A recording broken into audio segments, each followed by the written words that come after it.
Ang Santa Cruzan po ay isang napakahalagang tradisyon nating mga Pilipino na nag-uugat sa ating pananampalataya bilang mga Katoliko. Paniniwalang ginanap ang unang Santa Cruzan sa Pilipinas noong 1800 upang ipagdiwang ang pagkatuklas ni Reyna Elena sa tunay na krus.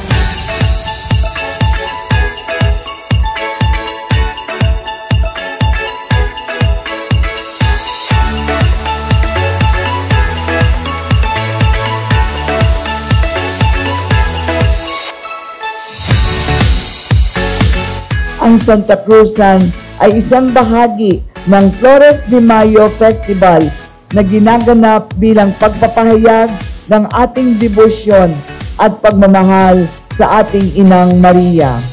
Lalo ito naging makulay, kaya naman ipinamalas din ng tradisyon na ito ang talento at pagiging malikhain nating mga Pilipino.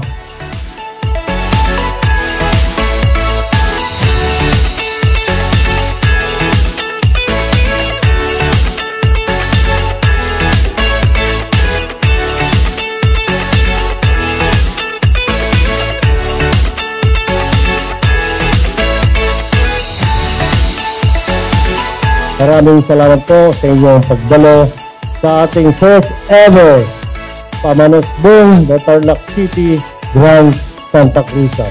Isang magandang tradisyon po nating mga Pilipino ang Santa Cruzan at Flores de Mayo.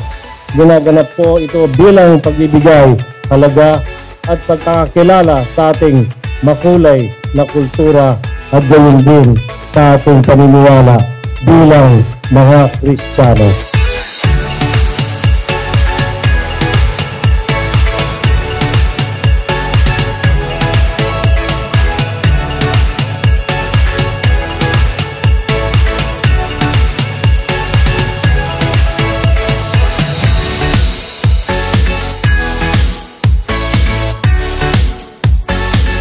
Kinikilala po ito ng City Government of Tarlac ang kahalagahan ng tradisyon na ito upang lalo tayong mamulat sa ganda ng ating kultura at sa kahalagahan ng ating debosyon at pananampalataya sa ating mahal na Birhen.